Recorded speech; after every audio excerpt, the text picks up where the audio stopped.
প্রথমে একটা মন্ত্রগুপ্তির শপথ আপনাদের শোনাই, তারপরে এ সম্পর্কে বিস্তারিত প্রলাপে আসব। দেখুন, আমি শপথ করেছি আজকের পরে প্রতিকুর রহমানকে নিয়ে আমার মুখ দিয়ে আর একটা শব্দও নিঃসৃত হবে না। কেন হবে না? যে দেখুন, বাংলায় প্রবাদ আছে, যাহাই চকচক করে তাহাই সোনা নয়। যাকে আমি সোনা হিসেবে ভেবেছিলাম, দেখলাম সে ওই চোরাবাজারের ওই ইমিটেশন গয়নাও নয়। I am truly convinced. আর দ্বিতীয়, আরও একটা বাংলা প্রবাদ আছে যে অনেক পুষ্করিণী আছে যারা যতটা ছলছল করে ততটা আদৌ গভীর নয়। একই কথা এই প্যাংলাপানা শালিকের মতো চেহারার ছেলেটি সম্পর্কেও প্রযোজ্য। এত যে তত্ত্বকথা শুনিয়ে ফকিরচাঁদ কলেজের মাঠ থেকে আজকে এখানে এসে পৌঁছেছে, তার সব কিছুই ছিল মেকি এবং আমি বলবো একেবারেই বোকা বোকা কেতাবি শিক্ষা ওড়ে চলা।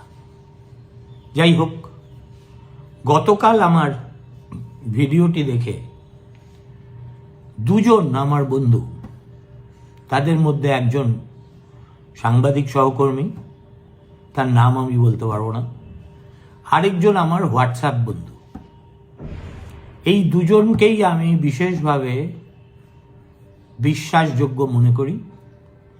সাংবাদিক বন্ধুটিতেও এই গণিকাবৃত্তির পেশায় একজন উজ্জ্বল ব্যতিক্রমী জ্যোতিষ্ক। তিনি আমাকে কি লিখেছেন সেটা আমি আপনাদের পড়ে শোনাই, তারপরে আমার হোয়াটসঅ্যাপ ফ্রেন্ড কি লিখেছেন সেটাও পড়ে শোনাব। আপনারা জেনে রাখবেন, দুটো কাহিনী বা দুটো বর্ণনাই একেবারে অক্ষরে অক্ষরে নয়, একেবারে অক্ষর তো অনেক বড় জিনিস, প্রতিটি হরফে সত্যি। এবার আমি সাংবাদিক বন্ধুটি কি পাঠিয়েছে সেটা আপনাদের পড়ে শোনাচ্ছি, কিন্তু নাম বলবো না। আমি তার ক্ষতি চাই না, মঙ্গল চাই, আমার পক্ষে বলা অসম্ভব। তিনি লিখেছেন, আমি আপনার সব কটাই শুনি, প্রতিকূলটাও শুনেছি।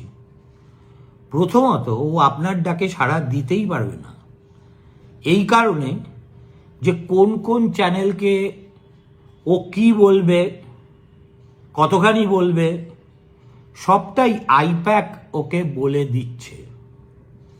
কোথায় প্রেস কনফারেন্স করবে সেটা ওরা ঠিক করে দিয়েছে।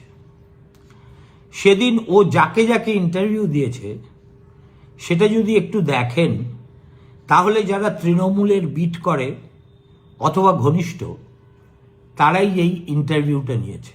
একদম খাঁটি কথা। আমি অত তলিয়ে দেখিনি বলে শুধুই আশাবুলের উপর দিয়ে চালিয়ে দিয়েছি।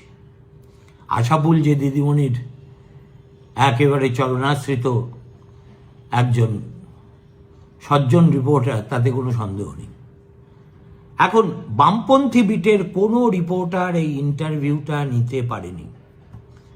শুধু প্রতিকূলকে তালিকা দেওয়া না রিপোর্টারদেরও বলে দেওয়া হয়েছিল, শুধু প্রতিকূলকে তালিকা দেওয়া নয়, রিপোর্টারদেরও বলে দেওয়া হয়েছিল কখন কিভাবে ইন্টারভিউ করতে হবে। এমনকি সবার ইন্টারভিউ দেখলে বুঝবেন কোয়েশ্চেনের প্যাটার্নগুলোও এক। ও যে সিপিএম ছাড়ছে এই খবরটা প্রথম আমি ব্রেক করি। সত্যি বলতে কি, প্রতিকূল নিজেই আমাকে ফোন করে খবরটা দিয়েছিল। আমি প্রথমে ভেবেছিলাম হয়তো জানানোর জন্য বলছে, খবর হয়তো করতে বলছে না, কিন্তু তারপর ওই বলে দিল তুমি ইচ্ছে করলে খবরটা করে দিতে পারো। আমি গত 1 মাস ধরে জানতাম ওর এই আলাপ আলোচনা চলছে, সিপিএমও জানত। সেলিমদাকে এই নিয়ে চিঠিও দিয়েছিল ওর জেলার লোকেরা। শেষ 2 মাস সিপিএমের কোনো কর্মসূচিতেও যেত না, রাজ্য কমিটির বৈঠকেও যায়নি। কখন কবে এই চিঠি দিতে হবে সবটাই আগে থেকে ঠিক করা ছিল। আমার সঙ্গে ওর অনেক দিনেরই ঘনিষ্ঠ যোগাযোগ। পার্টির হোল টাইমার হিসেবে 7,500 টাকা পেত। সুজন চক্রবর্তী প্রতি মাসে ওকে 10,000 টাকা করে দিত সংসার চালানোর জন্য। আর সিপিএমের এক নেতা ওর মেয়ের পড়াশোনার সমস্ত খরচ চালাত। গত 2 মাস এই টাকা নেওয়াও প্রতিকূল বন্ধ করে দেয়। সুজনদা ওকে বহুবার ফোন করেছে, ও ফোন ধরেনি।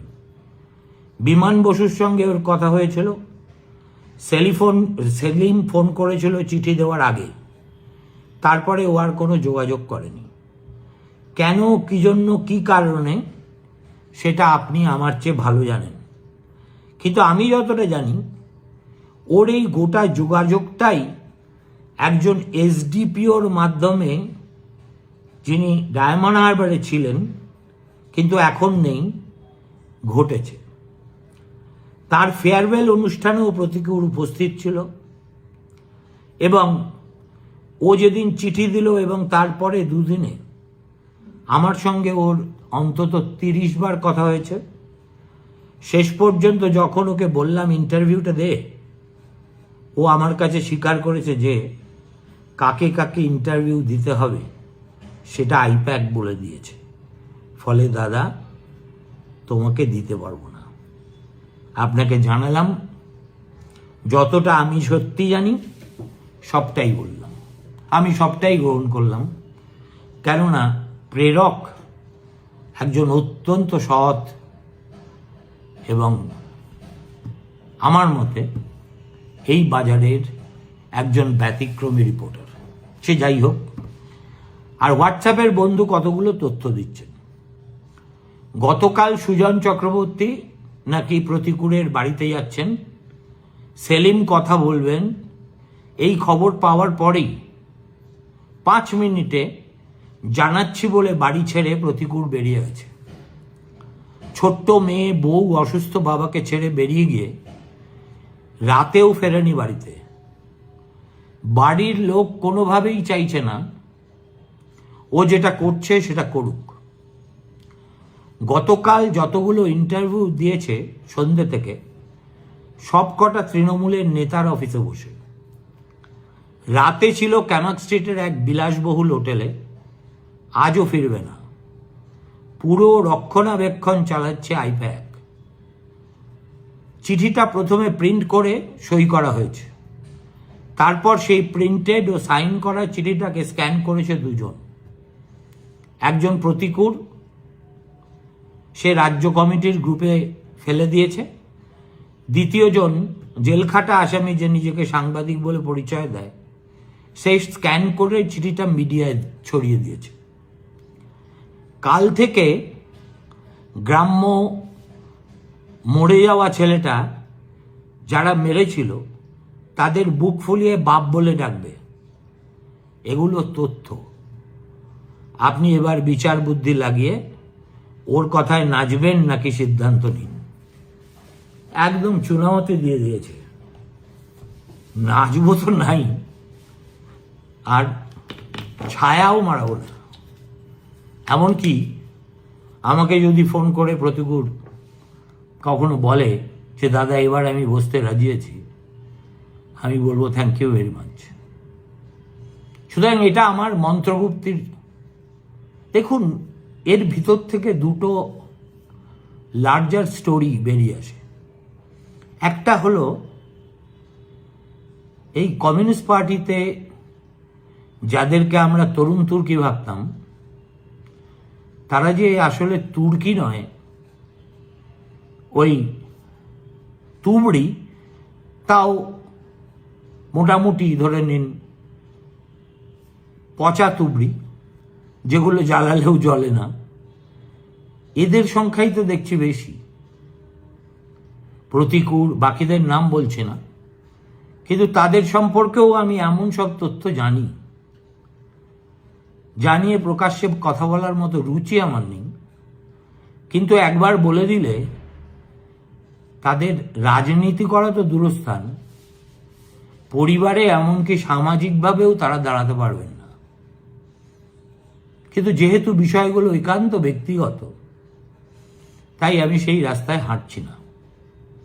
অতএব যারা এটা শুনছেন তারা নিশ্চিন্ত থাকুন, আমি ওই ধরনের কি বলে, যাকে বলে আপনাদের ভাষায় হলুদ সাংবাদিকতা বা ট্যাবলয়েড জার্নালিজম করতে বসিনি। এটা গেল প্রথম আমার রিয়েলাইজেশন। দ্বিতীয় রিয়েলাইজেশনটা আরো মারাত্মক। সেটা হলো, আপনারা দেখলেন আইপ্যাকের অফিসে, প্রতীক জৈনের বাড়িতে কি ধরনের তাণ্ডব চালিয়েছেন মুখ্যমন্ত্রী এবং তার সঙ্গে থাকা চামচা পুলিশ অফিসার এবং নিরাপত্তা রক্ষীরা। কিন্তু তাতে আইপ্যাকের বাড়বাড়ন্ত এবং দলের উপরে তাদের নিরঙ্কুশ নিয়ন্ত্রণের এক ছটাকও কমেনি। আমার মাঝে মাঝে জিজ্ঞেস করতে ইচ্ছা হয় যে এইভাবে যখন একটা রাজনৈতিক দল দৈনন্দিন একটা দলীয় কর্মসূচির সব কিছুতে মাথা গলায় এবং তাদের আদেশকেই মানতে রাজনৈতিক কর্মী থেকে নেতা, এক সে এক নেতা তারা বাধ্য থাকে, তখন সেই দলের ভবিষ্যৎ নিয়ে আমার একটা মস্ত বড় প্রশ্নচিহ্ন থেকে যায়। কেন বলছি এ কথা? কোনো রাজনৈতিক সংগঠন এইভাবে দৈনন্দিন বিচারে একটা এজেন্সিকে সাবকন্ট্রাক্ট দিয়ে বেশি দিন চলতে পারে না। এবং আইপ্যাককে ঘিরেও যে তৃণমূলের দলের ভিতরে চরম অসন্তোষ, সেটাও কিন্তু অজানা ব্যাপার নয়। আপনারা যে কোনো জেলায় যান, তৃণমূল কংগ্রেসের সাধারণ কর্মী, মাঝারি নেতা, এমনকি 2-4 পিস জেলার স্তরের নেতাও আপনাকে বলে দেবে যে তারা কতটা উত্তপ্ত বোধ করছে। হুমায়ুন কবির এমনিতে পাগলা হতে পারে, কিন্তু আইপ্যাক সম্পর্কে যেসব অভিযোগ সে করছে তার প্রতিটি শব্দ খাঁটি। আমি বিলক্ষণ জানি হুমায়ুনের রেজিনগর কেন্দ্রে একজন সিটিং এমএলএ আছে, কিন্তু তাকে আনসিট করার জন্য আরও একজন প্রতিদ্বন্দ্বী রেজিনগরে প্রার্থী হবেন বলে প্রচুর লক্ষ্মীর ভাণ্ডারে দান করেছেন, আইপ্যাকের লক্ষ্মীর ভাণ্ডারে। এবং তারপর থেকেই ওই রেজিনগরের তৃণমূলের এমএলএর উপর চাপ আসতে শুরু করেছে যে আপনি এটা ভেকেট করে দিন। আরে ভাই, যে লোকটা হুমায়ুনের বিরুদ্ধে তার গড়ে লড়বে তাকে তো বাড়তি সাহস দেওয়া উচিত। কিন্তু কিছু রৌপ্য মুদ্রা পেয়েছি বলে আমি সেই লোকটাকে উৎখাত করে আরেকটা আগন্তুককে নিয়ে আসবো, এতে দলের স্বার্থ রক্ষিত হয় নাকি? তার মানে কি? তার মানে I-PAC has been given a cart of blank by Abhishek Banerjee and Mamata Banerjee to do whatever thing they think is right. এর একটা অকাল পরিণতি কিন্তু হওয়ার একেবারে, আমি রাজনীতির ছাত্র হিসেবে যতটুকু বুঝি, হওয়াটা অনিবার্য। কেননা একটা রাজনৈতিক দল তৈরি হয় অসংখ্য কর্মী, নেতা, উপনেতা, ব্লক স্তরে, গ্রাম স্তরে, জেলা স্তরে, তাদের বহু সংগ্রাম, পুলিশের লাঠিপেটা, থানায় বন্দী হয়ে থাকা, অর্থাৎ শ্রম এবং ঘাম, এর বিনিময়ে একটা রাজনৈতিক দল তৈরি হয়। এবং সেই ধরনের দলই অ্যাকচুয়ালি ডিউরেবল হয়। কথায় কথায় যদি সব ব্যাপারে প্রতিকূলকেও আইপ্যাক খাঁচায় বন্দি করে রাখে। এই যে আপনারা দেখেন তৃণমূল কংগ্রেস ভবনে এক এক দিন এক এক বিষয়ের উপর সুন্দর জামাকাপড় পরে তৃণমূলের নেতারা আবির্ভূত হন, তারা কিন্তু স্বেচ্ছায় আসেন না। ক্যামাক স্ট্রিট থেকে আইপ্যাকের একজন সম্ভবত ইয়াং ছেলে পেলেই হবে, অবাঙালি, তিনি ফোন করে নির্দেশ দেন ক্যাবিনেট মন্ত্রীদের, স্যার আজকে এই বিষয়ে একটা প্রেস কনফারেন্স করা প্রয়োজন, আপনি প্লিজ এতটার সময় সেখানে হাজির থাকবেন। And they have to sign the pledge on the dotted lines, although not on paper but orally. কারোর এইটুকু হিম্মত নেই বলার, এই তুমি বাচ্চাদনকে hey, who the hell are you to dictate what I should do? এখন হয় কি, when the going gets all right, nobody questions. কিন্তু যদি পানসি ঝোড়ো আবহাওয়ার মধ্যে পড়ে এবং তার ফলে ক্ষতি হয়, তাহলে কিন্তু তৃণমূল কংগ্রেসের লোকেরাই আইপ্যাকের কোনো লোককে দেখলে ঠিক যেভাবে নেকড়ে বাঘ পড়লে লোকে তাড়া করে, সেইভাবে তাড়া করবে। আর IPAC is run by completely non Bengali people.